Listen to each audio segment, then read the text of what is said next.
So we're still in the season of change. We've created an awareness. We know that change is coming. We know why we need to change. Now, is your conviction strong enough to move into the next step, which is creating desire? This episode, we're going to talk about why your identity is an important part of creating that desire. Stick with us. Welcome everybody. Welcome everybody. Welcome everybody. Welcome everybody. Welcome everybody. Welcome everybody. I am your host, John Espinosa. I am your host, John Espinosa, to the Leading Leaders podcast. Hey everyone, John here. Welcome to the Leading Leaders podcast. So you can see, background's a little bit different. We're out at Disney this week. Got boats moving in the background. We're at the yacht club and we're preparing for the hurricane. So there's a lot of anxiety, a lot of nervousness as Hurricane Milton is coming into Florida, but I didn't want to waste any time. I wanted to get on and record a podcast before the weather turns. So that's what we're doing today. And we're going to talk about in this episode why creating desire is an important part of implementing the change that you want to make. So real quick, one thing that people fall short is they plan for change, a change they know is coming, it's upon us, we've created that awareness, we know we need to change. Think of desire as synonymous with conviction. How strong is your conviction to change when it comes to maybe a diet and you get faced with a situation where you have that food, whatever food that may be, that you cannot have? How strong is your conviction to stay away and not eat it? Because a lot of times as we change, our environment also has to change. So we're going to talk about environment in the next episode. This episode, we are going to talk about your conviction and how the story we tell ourselves can impact that conviction and the identity that we create. So let's move along this conversation. First things first, your identity. One of the things whenever we talk about identity is those stories that we tell ourselves. And I'm talking about the stories that center around, John, you're not good enough, or I've decided to change, I've decided maybe to do more professional development, I've decided to make a move, I've decided whatever big change I want to make in my life, and we tell ourselves we're not ready. Just wait one more week, or wait until the time is right. Or better yet, this is the story that I hear a lot of times that we tell ourselves, Monday, I will get going on Monday. Has any one of you told that story? I've been victim of that. Or maybe the first of the year. I'm just going to, wait till the first of the year, and so for the next 2 months, guess what I'm going to do? I'm going to eat all I want, or I'm going to do everything that I wouldn't do normally, but because I'm getting ready to change, I'm going to do all the bad things that I shouldn't be doing in the first place. I've been victim to all of those things. So that's been my experience. Anytime we talk about change,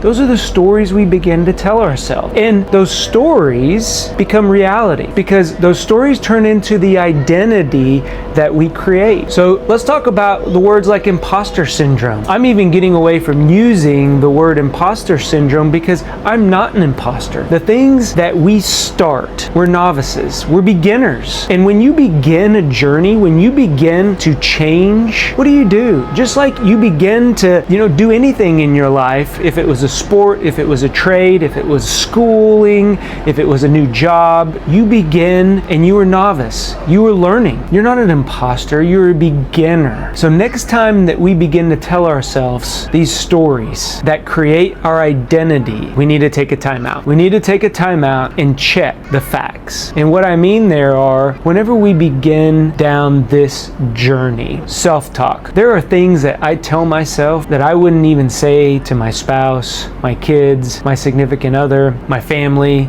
my best friends. So why is it okay to say it to myself? Why is it okay to tell yourself the story that you're not good enough for whatever change that you want to go through? It's not. So let's stop it. Let's today make a commitment to each other that we're going to stop telling ourselves those stories because you are worthy and you are good enough to change. We're going to talk about that support network, but today let's change the narrative that we tell ourselves, because it doesn't matter how well we surround ourselves with people that are positive, that support us in the change. If we do not believe it ourselves, it won't get going. It will not get started. So change the narrative and change the story that we tell ourselves when it centers around change. The second second thing is we give our past so much power. So maybe you've been down this road before. Maybe you've decided that, hey, I'm going to give this thing another shot. For me, it was creating a podcast. I had already set up all my social medias. I had set up my YouTube channel. And guess what? I told myself I wasn't good enough. So I never got going. I never pushed record. So the second time when I was starting all of this, what happened? I gave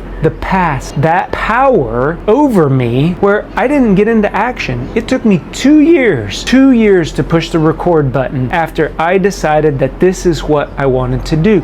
So what's that look like for you? Is there something that maybe you have tried in the past? It may be quitting an addiction, smoking, alcoholism. It may be that diet. It may be getting out and exercising more. It may be I'm sick and tired of my boss and I'm going to change jobs. I'm going to leave the organization. Whatever you have decided, and maybe you've tried to do it in the past, maybe you've tried to look for other opportunities and it failed, or you stopped and now it's gotten more than you can handle again, so you're looking at changing, and we've given that past so much power where we don't even consider it. So again, the second commitment I want us to make together is the past is the past. Be present and let's look forward. Check those stories that we tell ourselves, because that turns into the identity, those I am and I will statements. I will succeed. I will be a YouTuber. I am a leader. Those are very important statements because that is the identity that we are going to go forward with. And then second commitment, do not let your past hold power over where you are going today. Maybe you failed. Learn from those lessons. Journal down. Why was it a failure? Did you not make it a priority? A lot of times we don't make change a priority, and we learn that through the awareness piece. If it's not a priority, it's not going to get done. Whatever that was that you failed before, learn from that past mistake, learn from that past failure, and let's try it again. I promise you, it's going to be different this time. You can change. I hope this helps somebody. Again, I'll try to record another one of these before the weather turns bad. Take care. Go be great. We'll talk to everyone later.